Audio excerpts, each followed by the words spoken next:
syukur Tuhan. Kau adalah Allah yang melindungi kami Tuhan. Kau Allah yang melingkupi kami Tuhan, orang-orang yang berdosa ya Bapa. Kami mengucap syukur. Dan ini hati kami Tuhan. Kami ingin mengingat kebaikan-Mu Tuhan. Kami ingin mengingat segala apa yang Kau sudah perbuat untuk kami Yesus. Kami mengucap syukur Tuhan. Lingkupiku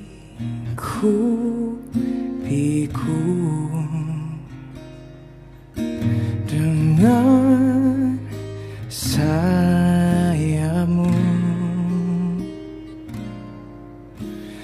naungiku dengan kuasa-Mu. Di saat badai bergelora, ku akan terbang bersama-Mu. Bapa, Kau Raja atas semesta, ku tenang sebab Kau Allahku.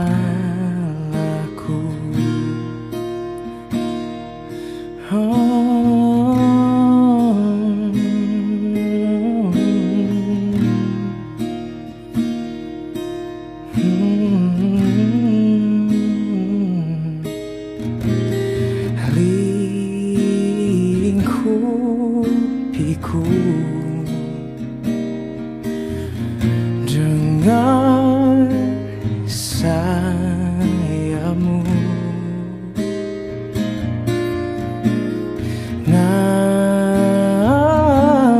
naungiku dengan kuasa-Mu. Oh, di saat badai bergelora,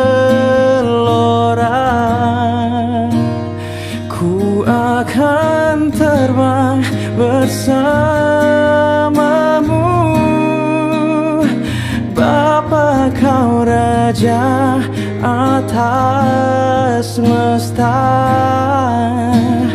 ku tenang sebab Kau Allahku. Oh, di saat badai bergelora, ku akan terbang bersama-Mu. Bapa, Kau Raja atas semesta, ku tenang sebab Kau Allahku.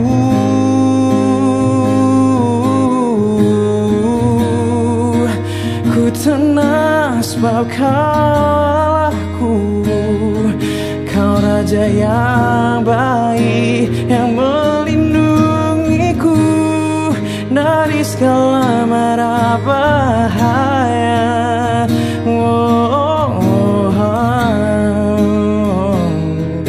Kau Raja yang rela mengorbankan hidupnya untukku.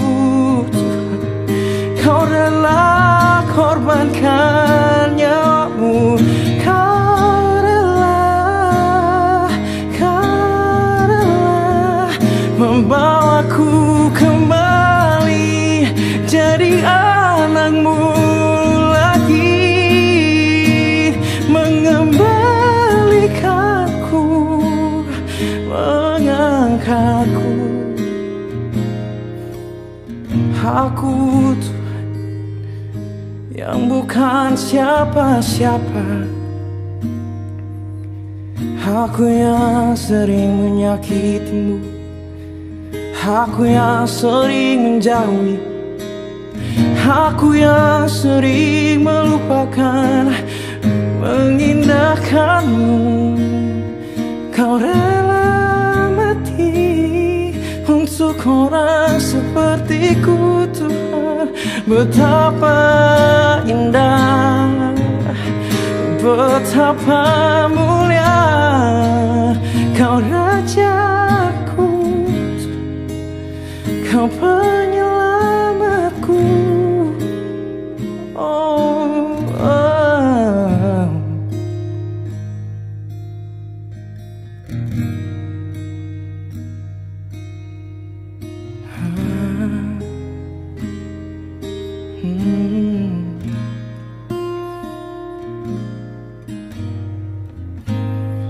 Siapakah aku ini, Tuhan? Jadi biji matamu, dengan apa kan ku balas, Tuhan, selain puji dan sembah Kau. Siapakah aku ini, Tuhan? Jadi biji matamu. Oh, dengan apa kan ku balas, Tuhan, selain puji dan sembah Kau. Siapakah aku ini, Tuhan?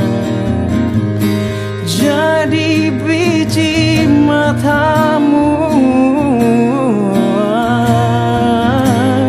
Dengan apa kan ku balas, Tuhan, selain puji dan sembah Kau.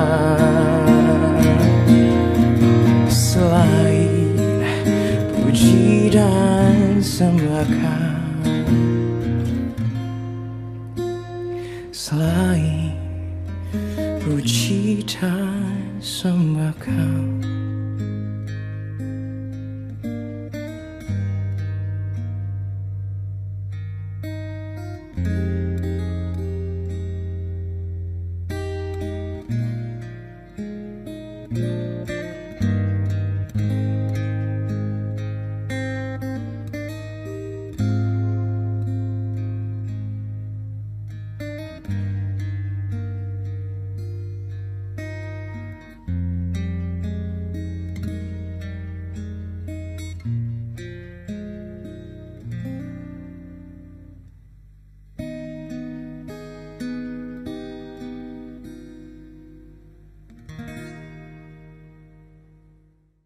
Shalom warga kerajaan, selamat malam. Puji nama Tuhan, kita berjumpa kembali dalam ibadah tengah minggu. Ini adalah ibadah tengah minggu yang pertama di bulan yang baru, di bulan Juli ini. Nah, saya percaya setiap kita dimanapun berada, kita ada dalam keadaan yang baik, kita semua dalam perlindungan Tuhan. Bapak Ibu Saudara, di bulan Juli ini kita masih akan terus belajar tentang The Worshiping Church. Dan malam hari ini kita akan melihat kembali apa yang hari Minggu kemarin sudah kita renungkan, kita pelajari bersama-sama di ibadah raya. Nah, hari Minggu kemarin kita berbicara tentang penyembahan yang merubah kehidupan.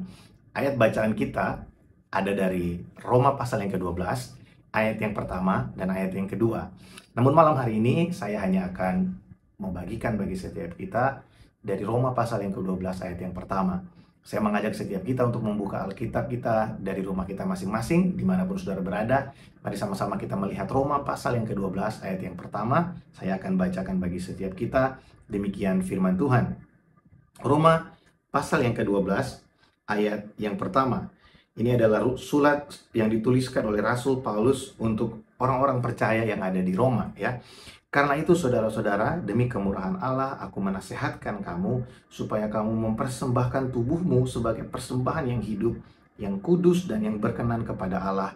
Itu adalah ibadahmu yang sejati. Nah, Bapak Ibu Saudara, malam hari ini kita akan belajar tentang 3 hal dari ayat ini. Namun sebelumnya, saya ingin menerangkan kembali bagaimana Rasul Paulus memberikan satu nasihat kepada jemaat yang ada di Roma, supaya mereka mempersembahkan tubuh mereka, kehidupan mereka kepada Allah sebagai persembahan yang berkenan kepada Allah. Rasul Paulus memulai ayat yang pertama ini dengan berkata, karena itu. Rasul Paulus ingin menekankan kepada jemaat yang ada di Roma dan juga buat semua kita malam hari ini bahwa kita yang sudah menerima kemurahan Allah, kita yang sudah menerima kasih-Nya yang besar. Kalau kita membaca kitab Roma ini, surat Roma ini mulai dari pasal yang pertama sampai dengan pasal yang ke-11, ya Rasul Paulus bercerita, memberikan pengajaran yang sangat luar biasa bagaimana oleh anugerah Allah kita diselamatkan, bagaimana kesabaran Allah menuntun kita pada pertobatan, bagaimana kesabaran Allah terjadi setiap hari bagi kita, menguatkan kita, meneguhkan hidup kita, saudara. Oleh sebab itu, Rasul Paulus di ayat yang pertama pasal yang ke-12 berkata, karena itu aku menasehatkan kamu. Karena kamu sudah menikmati semua yang baik dari Allah, aku menasehatkan kamu supaya kamu mempersembahkan tubuhmu kepada Allah. Saudara, mempersembahkan tubuh kepada Allah, mempersembahkan hidup kita kepada Allah, itu adalah respon yang terbaik yang bisa kita berikan untuk apa yang sudah Tuhan kerjakan bagi kita. Nah, yang pertama kita melihat di sini bahwa persembahan yang kita berikan kepada Allah, yang berkenan kepadanya, itu adalah persembahan yang hidup. Saudara, persembahan yang hidup berbicara tentang kehidupan kita yang masih eksis di dalam dunia. Selama kita masih ada di dalam dunia ini, mari layanilah Tuhan dengan kehidupan kita. Selama kita masih dipercayakan hari yang baru, mari dedikasikan hidup kita untuk melayani Tuhan. Mari dedikasikan keberadaan kita untuk melayani Tuhan dengan semua yang ada dalam kehidupan kita. Ada kita yang dipercayakan talenta-talenta yang luar biasa. Untuk bernyanyi, untuk memasak, untuk menguatkan orang lain. Semua karunia itu Tuhan berikan supaya melalui semuanya itu kita dapat mempermuliakan Dia. Kita mendedikasikan kehidupan kita, dan kehidupan kita ini menjadi satu persembahan yang hidup kepada Allah. Dalam salah satu mazmur yang ditulis Raja Daud berkata begini, siapakah yang akan bersyukur kepadamu dari dunia orang mati? Saudara, ketika kehidupan kita sudah sampai di ujung, sampai di akhirnya, setelah kita mati, saudara, ya sudah selesai. Karena yang Tuhan lihat selama kita ada di dalam bumi ini, selama kita ada di dalam dunia ini. Oleh sebab itu, selama kita masih hidup, dipersembahkan, diberikan kesempatan hari yang baru, mari persembahkanlah, mari gunakanlah hidup kita dengan baik untuk melayani Tuhan. Pakailah kehidupan kita untuk melayani Tuhan dimanapun kita berada. Mari lihat pekerjaan kita, mari lihat keluarga kita, rumah kita sebagai tempat kita melayani Tuhan, saudara. Jadi yang pertama kita belajar dari sini bahwa persembahan yang terbaik itu adalah persembahan yang hidup. Selama kita masih hidup, mari layanilah Tuhan dengan kehidupan kita. Yang kedua, saudara, di sana dikatakan, persembahkanlah tubuhmu sebagai persembahan yang hidup, yang kudus. Saudara, sebagai umat yang sudah ditebus oleh Allah, kita dibenarkan oleh kasih karunia-Nya. Dan kita harus belajar untuk hidup di dalam kekudusan. Waktu kita mempersembahkan hidup kita kepada Allah, itu harus berbarengan dengan keinginan kita untuk kita mau mulai melatih diri kita, meninggalkan apa yang tidak berkenan kepada Allah. Meninggalkan apa yang tidak berkenan di hadapannya. Apa yang kita tahu Tuhan tidak suka, mulailah untuk kita belajar, melatih diri kita untuk meninggalkannya. Saudara, karena mungkin kita ada orang yang berkata begini, ya kita kan dibenarkan oleh kasih karunia Allah, bukan oleh perbuatan kita. Betul. Namun kasih karunia Allah yang membenarkan dan menguduskan kita, itu juga memampukan kita untuk kita melepaskan segala sesuatu yang tidak berkenan di hadapannya. Kasih karunia yang menyelamatkan kita adalah juga kasih karunia yang menolong kita untuk hidup berkenan di hadapannya. Ada satu kalimat yang sangat luar biasa yang saya baca dalam salah satu tulisan di buku ya. Di sana dikatakan begini, kekudusan bukanlah jalan menuju Tuhan. Atau kekudusan bukanlah jalan menuju Kristus. Tapi Kristus adalah jalan menuju kekudusan. Sekali lagi saudara, kekudusan atau holiness bukanlah jalan menuju Kristus. tapi Kristus adalah jalan menuju kekudusan. Saudara, kalau kita berusaha dengan kekuatan kita sendiri, menjaga kehidupan kita dengan kemampuan kita sendiri, kita tidak akan mampu untuk meraih kekudusan.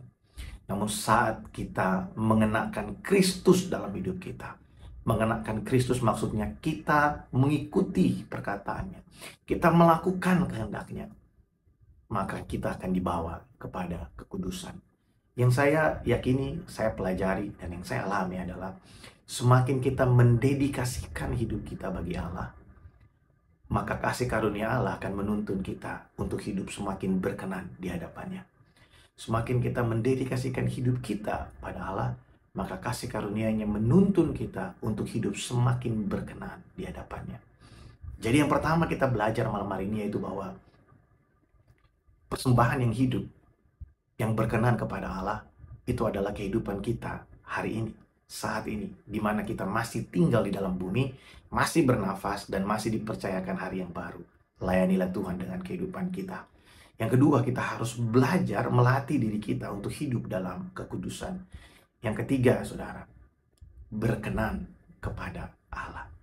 Bapak Ibu Saudara, kehidupan yang berkenan kepada Allah itu diawali dari menyadari bahwa kehidupan yang kita miliki hari ini adalah anugerahnya bagi setiap kita. Sehingga kita akan menyadari bahwa kalau bukan karena Tuhan, kita nggak mungkin ada sampai hari ini. Kalau Tuhan begitu baik kepada kita, selalu memberikan kesempatan kepada kita, kesempatan yang Tuhan berikan, kesabaran Tuhan buat kita, harusnya menuntun kita kepada kehidupan yang semakin berkenan di hadapan Allah. Mari latih hidup kita untuk melakukan apa yang berkenan kepada Allah, untuk melakukan apa yang disenangi oleh Tuhan, untuk mengerjakan apa yang Bapa mau untuk kita kerjakan. Nah tentu saudara, untuk kita dapat memahami kehendak Allah dalam hidup kita, yang berkenan kepada Allah dalam hidup kita, kita sangat perlu sekali untuk membiasakan hidup kita membaca dan merenungkan firman Tuhan. Membaca dan merenungkan firman Tuhan itu adalah satu bagian yang tidak dapat dilepaskan dari kehidupan kita. Tanpa adanya perenungan akan firman Tuhan, kita tidak akan mengalami perubahan dalam hidup kita. Tanpa adanya perenungan akan firman Tuhan, kita tidak tahu bagaimana harus melakukan apa yang baik dan berkenan kepada Allah. Saudara, 3 hal ini biarlah menjadi penolong bagi setiap kita, supaya kita belajar mempersembahkan hidup kita kepada Allah. Selama kita masih hidup, mari layanilah Tuhan. Dedikasikanlah kehidupan kita untuk pekerjaan Tuhan. Dedikasikanlah apa yang Tuhan percayakan bagi kita untuk melayani Dia. Dan mari kita latih kehidupan kita untuk hidup di dalam kekudusan dan menjadi pelaku-pelaku dari firman Allah. Melakukan apa yang berkenan di hadapan Allah. Bapak Ibu Saudara, saya berdoa supaya apa yang saya bagikan hari ini menjadi berkat dan sukacita bagi setiap kita dimanapun berada. Dan saya mengajak setiap kita, mari sama-sama kita datang berdoa kepada Tuhan. Bapa, terima kasih untuk malam ini. Terima kasih untuk firman-Mu yang sudah boleh kami dengarkan, kami renungkan bersama. Biarlah apa yang kami dengarkan malam hari ini tidak hanya menjadi informasi bagi kami, tapi ini menjadi sesuatu yang mengubahkan kehidupan kami, Tuhan. Karena kami percaya firman-Mu hidup dan berkuasa. Firman-Mu tidak pernah berubah, namun firman-Mu terus mengubahkan hidup kami. Tolong kami, Tuhan. Kami perlu Engkau. Berbicaralah bagi kami lebih daripada apa yang kami baca. Kami bersyukur karena ada Roh Kudus yang menjadi penolong kami dalam segala keberadaan kami. Bapa, berdoa buat umat-Mu dimanapun berada. Mungkin hari ini kami sedang ada di tengah-tengah keterpurukan, kami ada di tengah-tengah keadaan yang kurang baik. Namun biarlah kasih-Mu mengalir bagi kami, memulihkan hidup kami, sehingga kami diajar, sehingga kami dibentuk untuk kami semakin dewasa di dalam Engkau. Terima kasih Tuhan, memberkati setiap kami malam hari ini, peristirahatan kami serahkan dalam tangan-Mu. Biarlah anugerah-Mu tercurah bagi kami. Kekuatan yang baru Tuhan limpahkan bagi setiap kami. Dalam nama Tuhan Yesus kami berdoa. Amin. Puji nama Tuhan. Saudara, sampai berjumpa pada hari Minggu. Kita akan dilayani oleh Reverend Henry Leo. Beliau adalah ketua dari gereja Foursquare yang ada di Malaysia. Mari ajak setiap rekan-rekan dan keluarga kita untuk beribadah bersama-sama. Tuhan Yesus memberkati. Selamat malam, selamat beristirahat. Shalom.